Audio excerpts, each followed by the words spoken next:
Let's talk about something very common, but nobody likes to admit it. Staying in a relationship that you already know is not going anywhere. Yeah, that one. The one where deep down, you already have the answer. But your brain keeps saying, let's just give it one more chance. One more chance. After the last one more chance. After the previous one more chance. At this point, it's not a relationship anymore. It's a subscription plan. And somehow, you forgot how to cancel it. And listen, this is not judgment. This is reality. A very human reality. Because if you're here, you're probably not a bad person. You're someone who tries, someone who cares, someone who believes things can improve. And that's exactly why this situation is so tricky. So today, we're not just talking about relationships. We're talking about why we stay when we know we shouldn't. And more importantly, how to finally break free. Part 1. The brain, master of excuses. Let's start with your brain, because your brain is very creative, especially when it wants to avoid discomfort. You already know something is off. You feel it. You've felt it multiple times.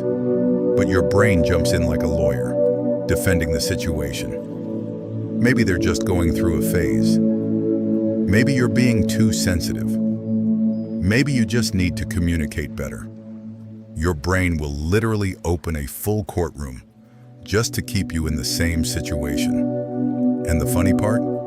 It sounds convincing because it mixes truth with hope. Yes, people go through phases. Yes, communication matters. But there's a difference between a temporary problem and a repeated pattern.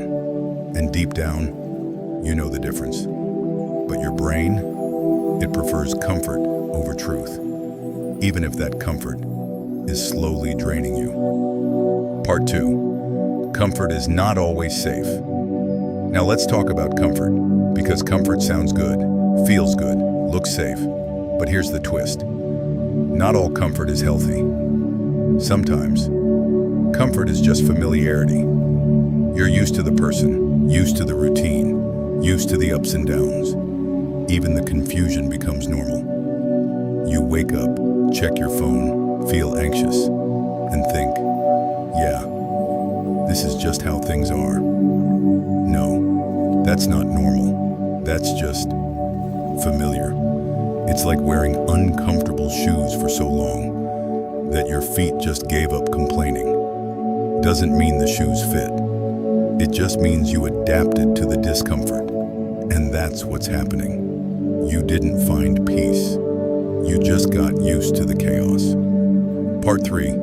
Is it love or emotional chaos? Now let's ask a dangerous question.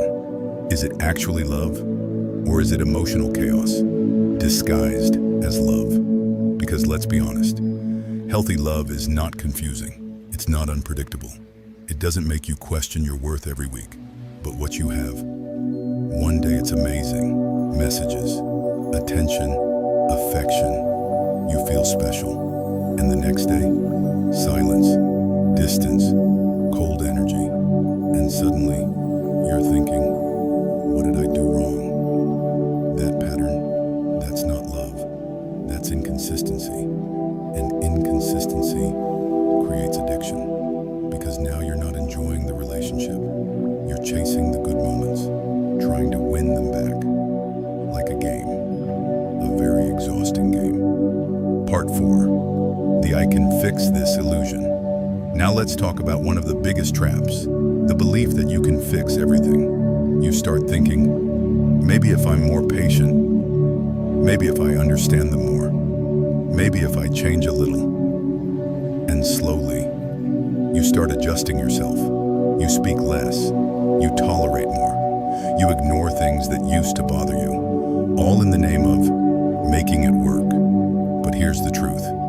You can't fix something that requires two people by yourself. That's like trying to carry a table from one side. No matter how strong you are,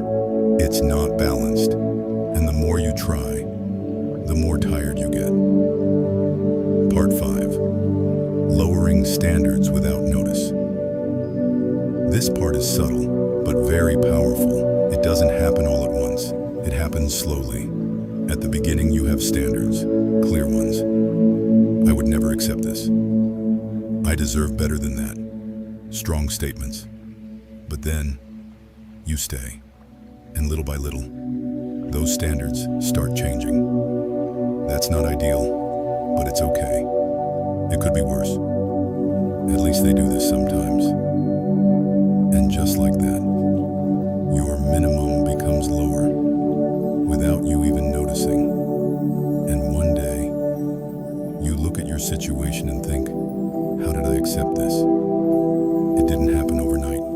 It happened through tolerance. And what you tolerate becomes your normal. Part 6.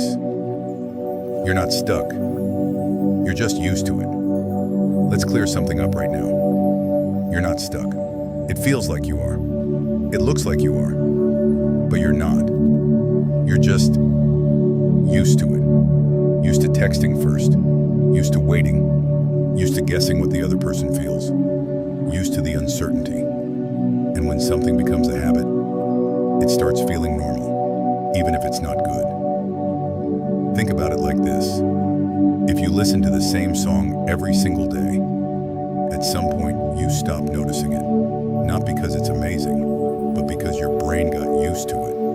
That's exactly what's happening here. You didn't find something special. You just got familiar with something repetitive. And anything you got used to, you can outgrow. Part 7. The fear of being alone and the big lie. Now let's talk about the real reason behind everything. Fear, specifically the fear of being alone. Your brain goes, if I leave, what if I don't find someone else? What if I end up alone?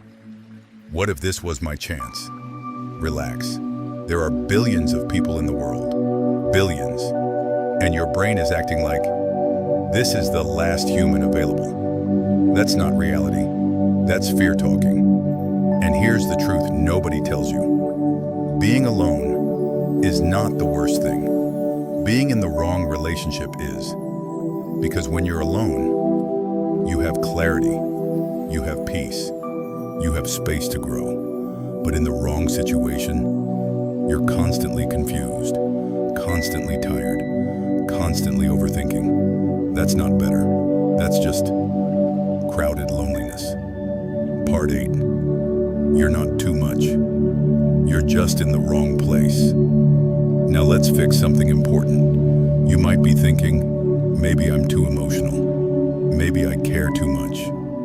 Maybe I expect too much. No, you're not too much. You're just in the wrong environment. It's like trying to have a deep conversation with someone who only wants small talk, or trying to build something serious with someone who's not even sure they want to be there. Of course it feels off. That doesn't mean you're the problem. It means the situation doesn't match who you are. And instead of shrinking yourself to fit the situation, you should change the situation. That's growth. Part 9. The turning point. Asking the right question. Now here's where everything changes. Up until now, you've been asking the wrong questions. Why are they like this? What can I do better? How can I fix this? Wrong focus. The real question is, why am I staying? Not them. You. Because that's where your power is. Maybe it's fear. Maybe it's habit. Maybe it's emotional attachment. But once you identify it, you start taking control back. And suddenly, it's not about waiting anymore. It's about deciding. And that's a completely different position. Part 10. The most confident move you can make now. Let's talk about something powerful. Real confidence is not chasing, it's choosing. And sometimes, the most confident thing you can do is leave. Not in anger, not in drama, not in revenge. Just calmly, clearly. Like, this is not for me anymore. That's it. No long explanations, no emotional speeches, just clarity. Because when you truly respect yourself, you don't stay uncertain all the time. You move, and yes, it will feel uncomfortable at first. You might miss the person, miss the routine, miss the good moments. That's normal. But remember, you're not missing something real. You're missing something familiar. And there's a big difference. Final. You're not losing. You're making space. Let's end this the right way. If you leave something that isn't working, you're not losing. You're making space. Space for clarity. Space for peace. Space for something real. Because something better needs room to arrive. And if your life is already full of confusion, there's no space for anything healthy. So maybe this is your moment. Not to overthink, not to wait, but to be honest, to look at the situation and say, this is not what I want anymore, and walk away. Because your life is bigger than one person, way bigger. There are more people, more connections, more experiences, more possibilities, and you deserve to experience that, not just survive something confusing. So take a breath. You're not alone, you're not stuck, and you're definitely not crazy. You're just one decision away from a completely different life. Thanks for being here. If this hit you in any way, leave a comment. I want to know your story. And don't forget to subscribe, because sometimes one perspective shift changes everything. See you in the next video.